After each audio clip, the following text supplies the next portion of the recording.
I had to forgive some stuff. I had to let go of some stuff. I had to, as wonky as it sounds, I had to accept some responsibility for not telling her before too, right? But she was like, okay, you know what? No matter what, I might not agree with that, but it's not worth sacrificing our relationship. And so we started working on it. We've had ups and downs with that, but we're in a place where we're like probably better than what we ever have been, ever. So going through that with the family, going through that with friends, again, what I found, I think what was shocking to me more than anything else was how accepting people actually were, right? How accepting people actually were with the entire thing. The whole process was gut-wrenching, painful, everything that you expected to be. I cried more than I ever thought that I'd cry. It was just insane. But it really did get to the point to where I had to come out. I could not hold it in anymore. I got to the point to where if I didn't do something, it was not going to end well. And I don't want to dive down that rabbit hole too much. I've dealt with those demons, right? But if you're covering yourself, if you're excising a massive portion of your life and having to hide in plain sight for a large majority of your life and pretend to be something that you're not for, 20 plus, 25 plus years, guess what? It makes you sad. It definitely makes you sad.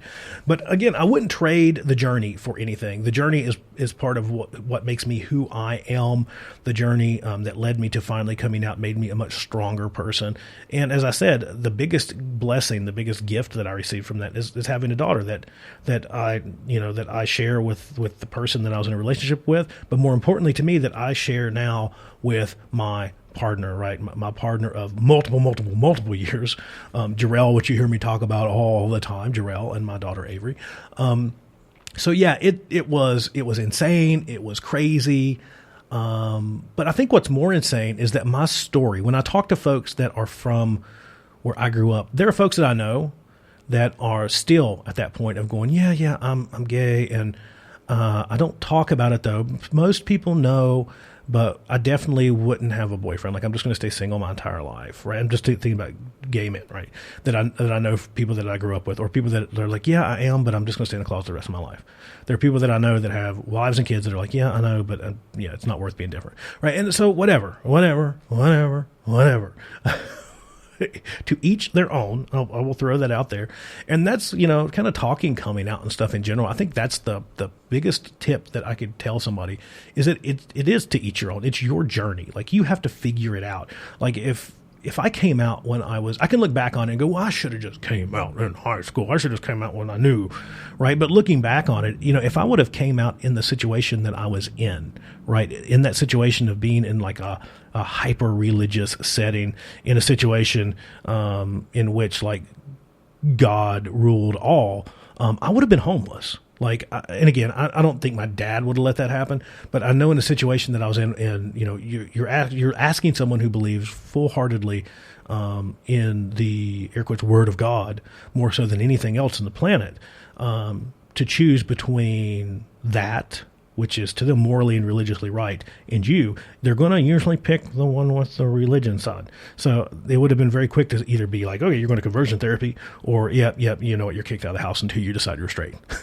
Right? So I wouldn't, there's a lot of pressure out there. I guess is where I'm kind of landing on that, to say, well, just come out. But I will tell you to, think about it and, put yourself in a situation where you're safe to do so. And that's really what it took for me. It took kind of tons and tons of pressure, from internal pressure of kind of depression and those things, which is not good. That's not good. But it also took me being in this position to where I was established. I was on my own. I wasn't dependent upon my family. I wasn't dependent upon my mom. I wasn't dependent upon anybody. I was in a safe position to be able to finally kind of speak the truth of who I was to the world, which is sad that you kind of got to wait till that point, or I did, right? But it put me in that position to where I knew that, unfortunately, the worst thing that could happen happened, and that was the fact that I lost my mom for a couple of years, right, of just not being able to have that relationship. But we're constantly working on that. It's constantly getting better. I've got to say that my relationship with my mom is probably better than it ever has been now. And that's what I would say about kind of life and relationships and kind of just happiness and kind of those things in general, is that it was kind of that huge, really big, rough patch, right, that was preceded by tons of depression, as I kind of mentioned. Like, you get it. It sucked, right? I think I've said that enough. That kind of forced me into that eventually to go, okay, fuck this. I got to do something. Fuck it. I'm going to do something right now.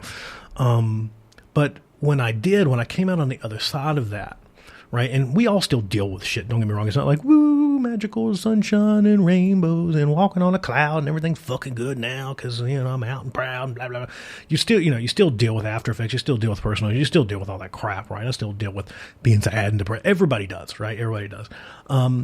But what I found was kind of on the other side of that, this massive amount of pressure was gone in my life, right? There wasn't any more expectation on being something else. I could just be me. And by doing so, it made me a better person in general. It made me kind of looking back on kind of like failed relationship, because,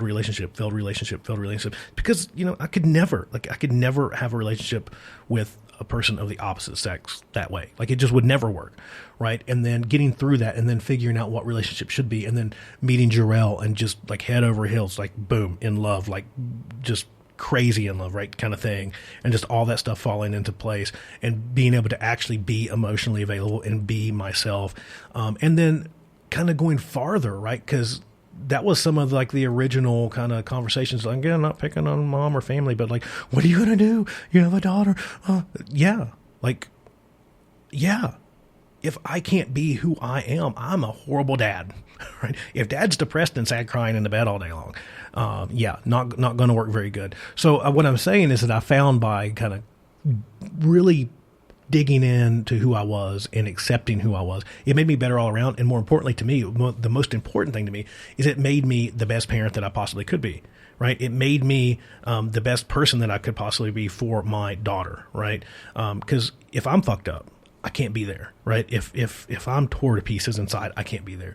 So that's a really kind of, we're into this thing. We're into this thing a little bit compared to most of these podcasts. And this one's like kind of super serious compared to some of our other ones. I'm not trying to be, I'm just trying to throw this story out there because I thought it'd be cool to talk about. Maybe not. We'll find out. You guys, I'm sure you all always let me know, but that's it. The thing that was really crazy to me is once all that happened, life just continued to get better, just astronomically better. I'd lost a lot of my creativity. I play music. I obviously do podcasting. I do all that stuff now. I was always big into art and drawing and just all kinds of painting, just different stuff. Again, very musical. And the longer that I held that stuff in, the longer that I avoided who I was, all that stuff began to fade. And after I came out, it was like just flourishing with creative energy, continuing to flourish with creative energy, just all around better. That's all I can really say. That's it. There you go. That's the high level, 1,000 foot up looking down, Sam Goodman coming out story. For folks out there that are listening that are still kind of hiding in there, I've been there. I'm always here. If you want to talk, I'm always open to talk. Like, you can slide into the DMs. We'll chat about it. I wish that I had somebody there for me, because at the time it was very lonely. I will say that I didn't have anyone that I could really like lean on. I didn't really know anybody that I could really tell.